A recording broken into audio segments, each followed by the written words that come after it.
Welcome back to another episode on the Aaron Doughty podcast. My name is Aaron Doughty, of course, because it's called the Aaron Doughty podcast. I changed the name. And you might be wondering, hey, why did you change the name of it? Well, it's just easier for people, I think. They find me on YouTube, Aaron Doughty on YouTube, and then they come here. It's like, Expand Your Awareness 2.0 podcast. And I say expand your consciousness in the YouTube video. So my thought process was, the one thing that's never going to change is your name. You might change the branding. You might change the name some way, but my name's not going to change unless I become like one of those spiritual guru guys that's like, my name is no longer Aaron Doughty. My name is now Guru Dejivana. Guru Dejivana. I have now been coined that term. I'm just kidding. I'm sure some people do that in a very authentic way, and they just get this new name and this new identity, and now they're this new person. I will say that identity, so when you look at like identity of like, for example, like Eckhart Tolle. Eckhart Tolle's real name's not Eckhart Tolle. It's like some really long German last name, and his first name's not even Eckhart. I don't think it is, at least. What happened is he went through his Eckhart Tolle, the Power of Now guy. He went through like his enlightenment experience. And then what happened is after his enlightenment experience, he was in a dream and he saw a book on the counter that said Eckhart Tolle. And he said, wow, that's my new name. He said, screw that old identity. And he said that there was so much pain with the past identity that letting it go for him, I think, was very powerful. And I'm not bagging on everyone that changes their name once they become spiritual. I've always thought of changing my name to Mystic Wolf Hawkman. Mystic Wolf Hawkman. And that'd be a cool name. If I'm gonna change my name, it's gonna be a cool ass name though. It ain't gonna be like Pebble Feather. Maybe, I don't know, Pebble Feather's okay. Anyways, in all seriousness, today's episode is all about the 7 ways you can never, ever fall in low vibration ever again. After this episode, you're going to be like, holy shit, I can't even feel low vibration if I try to, because I'm so high vibe right now. I mean, even though that title says that, of course there's going to be, one of the points of this is like, okay, whatever vibration you feel, if you feel low vibe, it's okay. All emotions, like we normally associate emotions with vibration, all emotions are there to show you where you are in relationship to alignment. So if you were to never feel low vibration again, what you'd really be saying is like, I don't ever want a guidance mechanism that's showing me how to be more aligned. It's like, no, you want to sometimes to dip down into low vibration.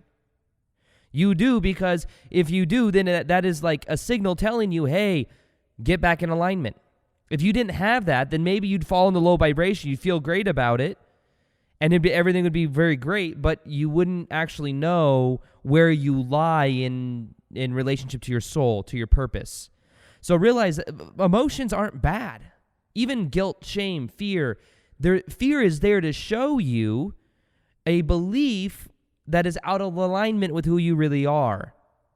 That's why they say fear is false evidence appearing real, F-E-A-R. But fear can sometimes is there to show you where your edge is.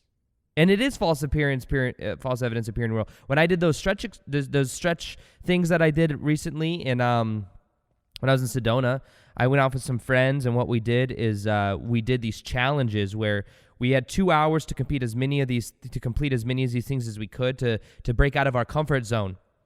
And one of them was I had to propose to an artichoke, and the artichoke said yes. But the artichoke did say yes. I mean, okay, so let me give you a little context in case you haven't heard my other episodes where I talk about this. Basically, what we had to do is we had to do all these crazy out-of-the-box things. I had to talk to something invisible or an object, and I had to propose to it for 30 seconds. I ended up doing it for a minute. I thought it was a minute. It was only 30 seconds that I had to do. And then I screamed, she said yes! And then like I was in the middle of Whole Foods Produce, and there were like probably 6 to 8 people like standing around, and there were people looking at me like, what the hell is this guy doing? But you see, when you start to get out of caring what other people think, you develop this attitude where you realize that, in a way, not that you don't care, because you realize reality is somewhat of an illusion anyways, but the things that were holding you back from being yourself, that you really cared about what other people thought, you don't have to care as much.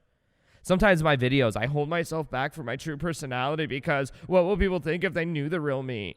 Instead of me just like talking about, hey guys, my name's Aaron. I help people expand their consciousness. Like, the esoteric stuff I like talking about. It's like branching outside of that, right? But as I was going out into the public to do those things, to like do the artichoke thing, I had to convince somebody that they needed to help me find my purple ferret because it got out in the store, and I did that. What else? There was reenact Titanic with a random like stranger. Did that. Loud ass speaker blasting while we were going. We used a trash can as like the boat.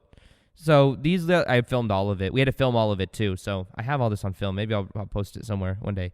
I have a couple clips coming out in YouTube videos as well. But just in general, doing these things, it's like fear. Oh, I got to do these things. And what other people think. It made me aware of like what it is false evidence appearing real. I was afraid of what other people thought of me, not knowing that it makes zero difference. But once you experience it, once you have reference experiences outside your old identity, you then begin to like redefine yourself. That's why doing those experiences can be so powerful, because then you get out of that little box that you've been in. But that I say as well, when you do those like things that appear fearful in the moment, you feel so alive afterwards, and your energy is so high that like people around you are just magnetized to you. You just got this magnetic energy.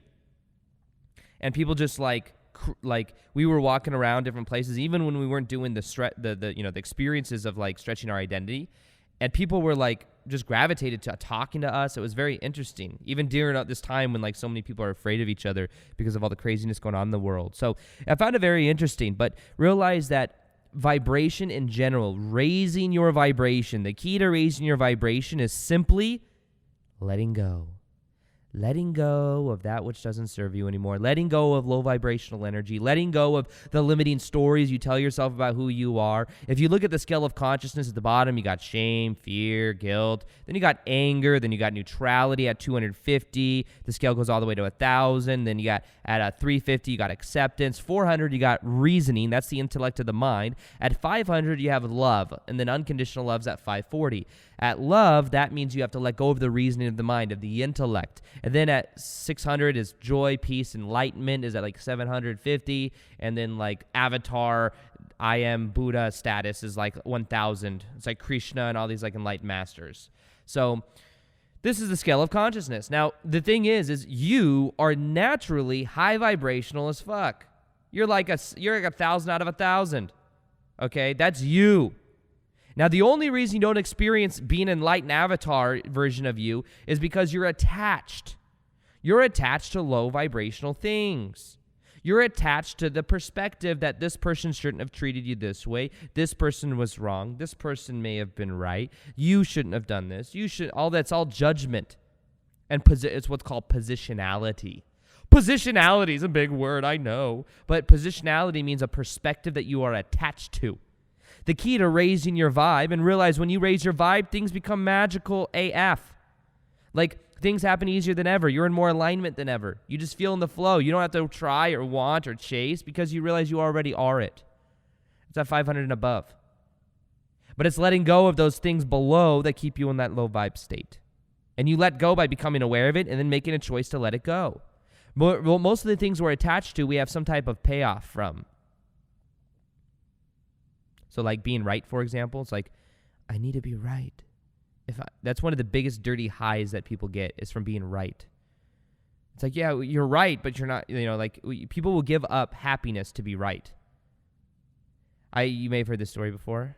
I only have so many stories. I make so much content. Maybe I just got to go out into the world and just like not make videos for like a year and then I'll have more stories. Actually, there's a lot of stories. You know what I realized is because of the neuronal structure in my brain, what happens is because I go to similar stories in my mind, it's like those are being activated and then it's easier for me to remember those stories. But like when I'm in new experiences and I'm like remembering things, I remember old stories all the time. But for some reason, my mind doesn't easily go to them because I think the the neural connections in my brain aren't as fired in that. You know what they say, fires together, wires together. So yeah, I find that interesting. Anyways, where was I? I was talking about, that story. So the story was back in when I was coming from Hawaii to LA when I was with my ex-girlfriend Leora Alexandra, who's also one of my great friends. We were getting ready to make the plane ticket. We were both on the plane Expedia at the same exact moment. We were booking first class. We decided we wanted first class. Her transaction went through first. When her transaction went through first, my transaction, I then put my transaction to go through, and it says, sorry, your ticket, like the price has now gone up. The price went up from like $400 to like $800. I had to pay like $400, like double, because her transaction went through first. If we would have known that it changed the price, we would have just ordered it together, and one of us would have Venmoed each other or something like that. But then I call Expedia, and I'm like, listen, we were at the same moment making the purchase for the first class ticket, but her transaction went through first, and now mine is $400 more. And she's like, sorry, there's nothing we could do. I'm like, screw it. And then I realized in that moment that my need to be right, because I was like, man, that's wrong. We did at the same moment, all this stuff, was getting set ahead of my happiness, because the $400 is $400. It's just money. Yes, I wasn't happy about it. But I was like, you know what? That insight was huge to me. That insight was worth more than $400. The dirty high to be right will get ahead of your own happiness. So that's something else I wanted to share. Okay, now that we're like 12 minutes into this episode, let's get into the 7 ways to never fall back into low vibration again, which we know is kind of like a joke because you want vibration to show you where you are in relationship to alignment. So in general, it's just how to stay in high vibe more of the time and not fall back so often. Yay! The first way is to learn to say no. A lot of you listening to this are spiritual people that went through a lot of pain growing up. How do I know that? Because a lot of people that go through spiritual awakening have been through pain. It's okay. It led you to where you are now. The issue with this sometimes is that then people become people pleasers. A lot of spiritual people are people pleasers. They want to please and help other people. They want to help other people wake up. They want to help. They want to help. They want to help. The problem with wanting to help so much is that then if you go and you put other people ahead of yourself, you're never going to actually please the one person that really matters, you. It's hard to admit, but you being happy actually influences other people around you being happy. Now, the thing is being a people pleaser, it's very difficult for you to say no. I remember when I quit smoking weed back in 2012. Nothing wrong with weed, but I was doing it to numb emotion and pain. So back in 2012, I stopped doing it. And I realized that sometimes I'd go around and hang out with friends, and when the joint would come around, I'd have to say no. I stopped cold turkey. Why do they call it cold turkey? I'm sure I could look that up and find out. Anyways, I just went into deep thought there. So saying no, it's like I'm afraid to say no. Sometimes even like when I went through my spiritual awakening, like I went through my own like process for like 6 months where I didn't really hang out with friends or anything, but it was very hard for me to say no to hanging out, to say no to different things, because part of me is like, well, will they still accept me in the friend group? Will they still love me? And saying no is like, here's the thing, there's a difference in saying no, being like, you're low vibe, I say no, that's like resistant no. You could say no from a place of love, like, no, I don't really want to do that. All I wanted to do after my spiritual awakening was like meditate all the time and like sun gaze and like do really spiritual things, like, you know, ponder on being vegan and like all those things. And then I was like, oh man, this is just so awesome. And then I would like read books and I'm like, oh my goodness, everything's an illusion. And then I'd be like, oh my God, there's so much out there. Oh my God. And then really, of course, there's nothing out there. It's all inside. It's all just, all outer reality is anyways, is an internal thing. It's like how you change on the inside is how your outside changes. So it's very interesting. But that's what you realize through spiritual awakening. But then it's like you still attach these old perspectives, like the old caring what other people think, making other people happy, and that's why it becomes challenging. But if you learn to say no, you see a lot of people that have been through spiritual pain as well, or just pain in general, that then gone through a spiritual awakening, they have trouble saying no because of the tension that comes from it. Sometimes people are like, what do you mean no? You've always said yes to smoking. What do you mean no? You don't want another drink? What? Like, or just like, what do you mean no? Like, aren't your friends, you know, like guilt? And you're just thinking to yourself, like, the thing that you need to do to not fall back into low vibe is to do what you want to do. And if you want to hang out with your friends, then go hang out with your friends. If you want to go meditate instead, then go meditate instead. If you want to drink kombucha and watch like some spiritual show, watch kombucha and drink some spiritual show. I'm just kidding. I know I swapped that around. So That's what you can do, is just do what the hell you want to do. Do what you want to do. When you fill up your cup, it's easier to like add value to other people because you're just such high vibe. I've been doing that a lot lately. I've been clearing out patterns of the past of like me wanting to like not be okay. Like tension is okay. You can create tension because you're saying yes to what if you're saying no yes to things that you don't want to say yes to, you're saying no to things you actually want to do. And when you start to take your power back, you start to feel free. It feels amazing. Once you get used to that tension, oh my God, it feels so weird to say no to like my friends and family. Oh my God. But then you feel amazing because you feel empowered. So it's worth it. So learn to say no and be okay with saying no. Now, the second way to never fall back into low vibration again is you might have these patterns, these things you do, but certain types of food that you eat. Smoking, even back in the day when I used to smoke weed. I never went back to smoking weed because I saw how, and I would magnify in my mind the pain of me doing it. Now, of course, doing it once or twice isn't a big deal, but I just knew that if I did it, I'd do it all the time. I get like very into whatever I do. And what I realize is that anytime, we have positive associations to these things that might be negative towards us. That means like when you're drinking alcohol, you're normally with friends, you normally associate that with being able to express yourself, maybe hitting on chicks or hitting on guys or whatever you do. It's like easier for you, right, when you drink. It's because of that association. That's it. One time Tony Robbins was talking about, I was listening to one of his programs months ago. He's talking about how back in his early day, he was like helping someone quit smoking.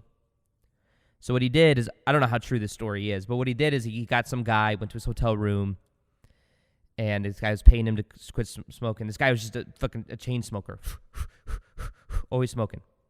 So what he did is he then bought like 100 packs of cigarettes with this guy, went to this hotel room, back in the day when you could smoke in a hotel room, and he made him smoke like 10 cigarettes at a time.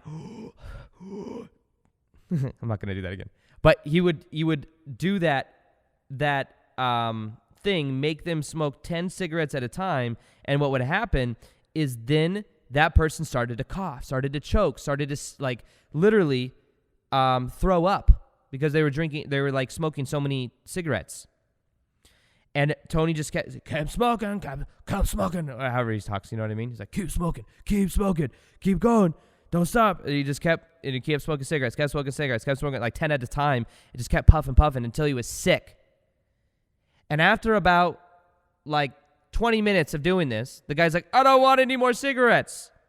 So what he did is he gave him a negative reference experience, and every time then he'd go to smoke again, he'd have this massive, painful remembrance of this intense experience of smoking cigarettes, and that negative emotion could possibly be enough to make him never smoke again.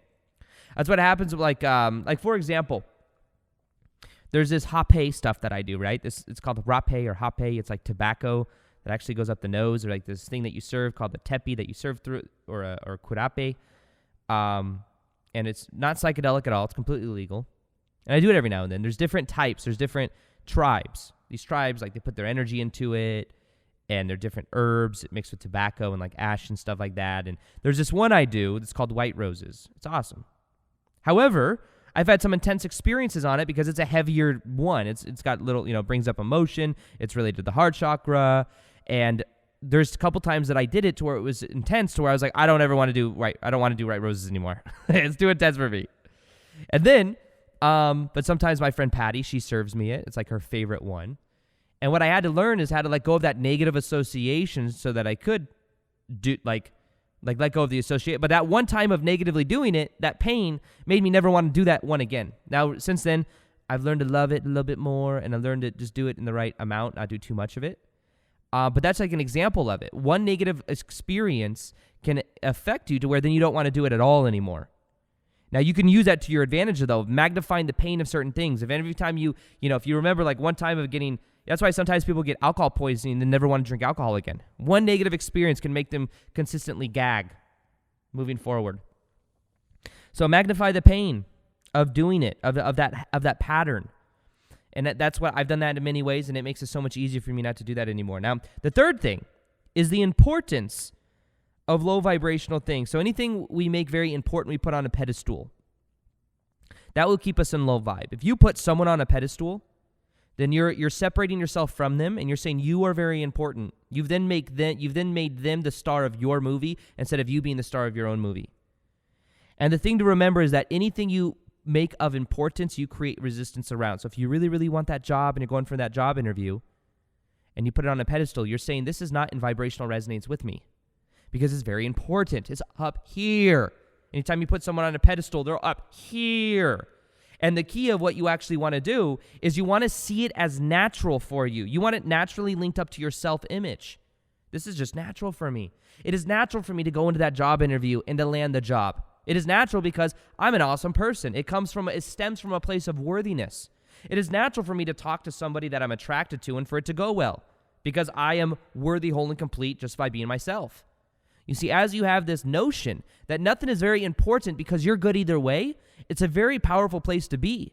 So take things off a pedestal by seeing it as natural for you. Take it off a pedestal by realizing you're okay even if that thing doesn't work. It's also coming from control. You're trying to control the outcome of what someone else thinks. You're trying to control the outcome of something, and that's why there's that resistance and importance there.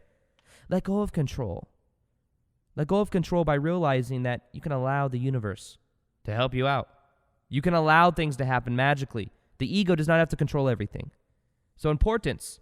Never fall back into low vibration again because you know that anything you make important, you create resistance around and you can just let that go. Now, the fourth thing is you fall back into low vibe when you are attached to a positionality. A positionality. What the hell is a positionality?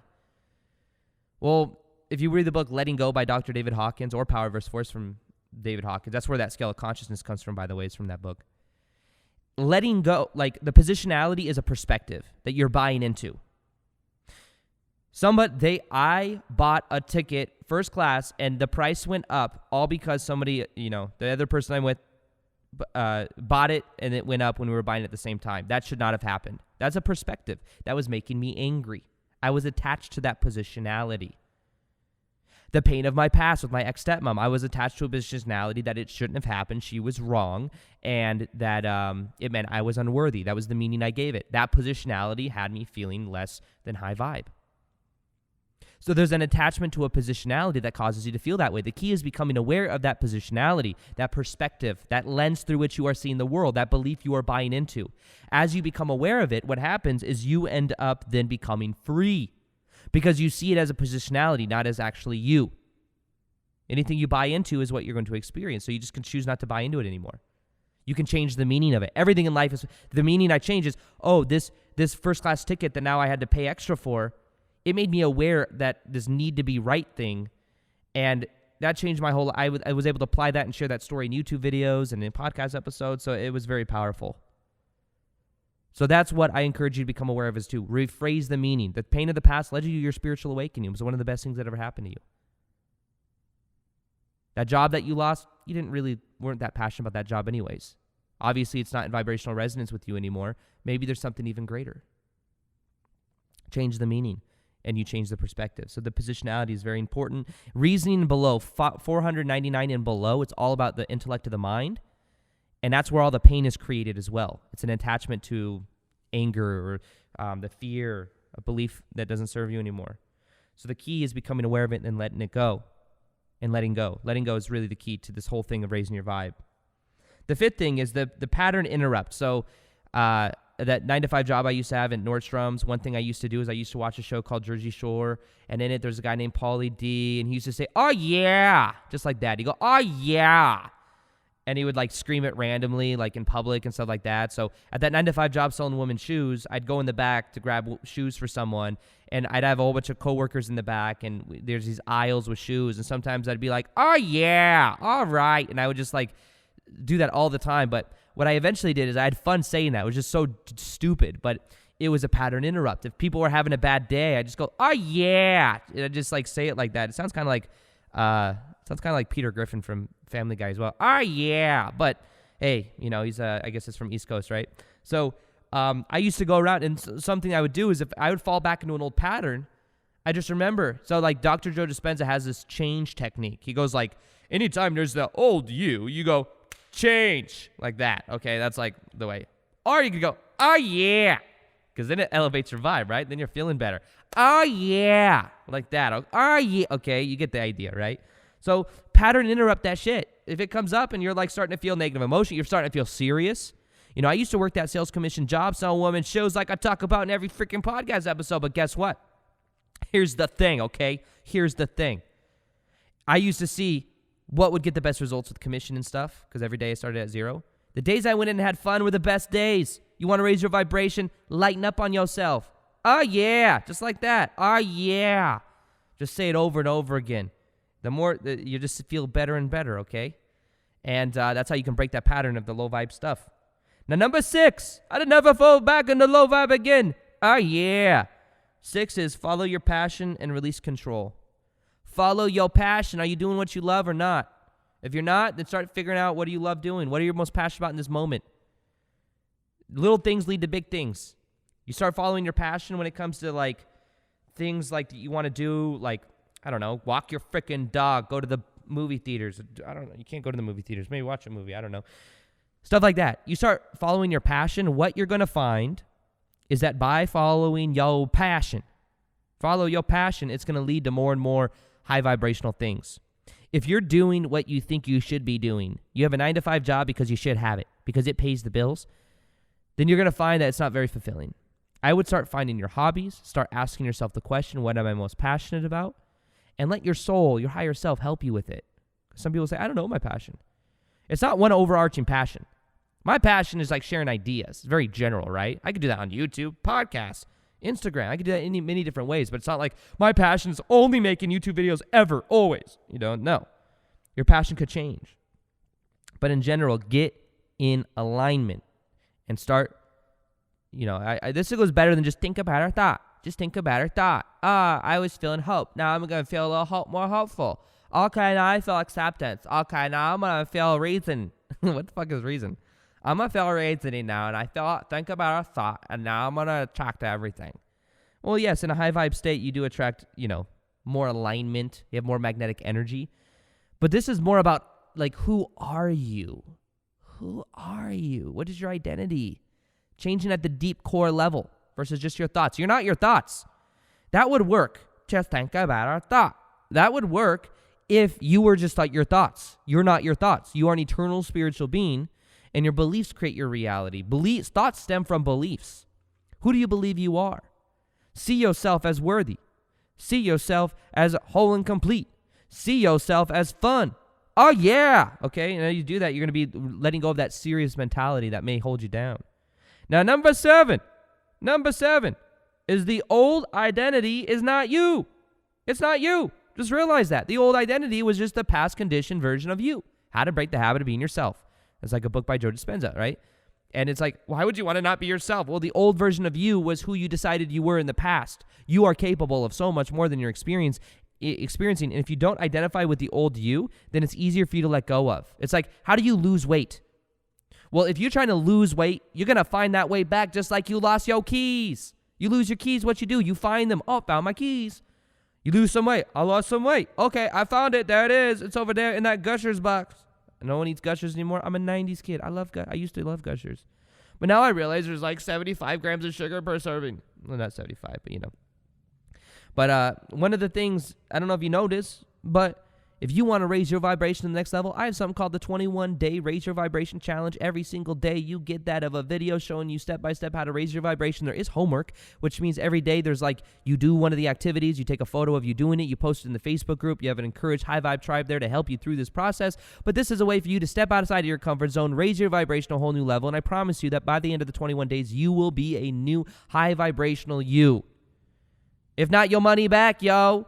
And it's like I've got more testimonials from that than anything else that I've done. If you go to Aaron Doughty, AARONDOUGHTY.com/challenge, CHALLENGE, you can see the testimonials. They're genuine testimonials that you see there.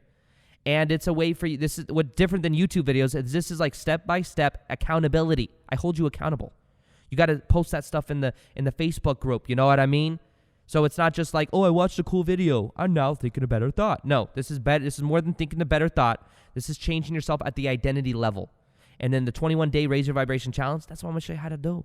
So if you haven't joined it yet, then what you do is you just go to, you also go to raiseyourvibrationchallenge.com. raiseyourvibrationchallenge.com or aarondowdy.com/challenge. Join it. You'll see some cool bonuses there as well. You get a breathwork reset bonus, one of the most powerful breathwork experiences. And I'm excited. So you can check that out. Other than that, those are the 7 ways to never fall back into low vibration again. Of course, you will fall back a little bit into low vibration, but you're going to be grateful because it's there, because it's showing you where your alignment is in totality to your higher self. So it's a good thing. But realize you can stay in high vibe more of the time by letting go of the things that don't serve you, by realizing you can magnify the pain of doing the things that keep you in low vibe, by not putting anything on importance anymore, letting go of the positionality attachment that you may have had, pattern interrupt with, oh yeah, and then realize that old identity is not you and follow your passion. That's it. So I hope you enjoyed this episode, and as always, I will see you on the next one. As always, peace, much love,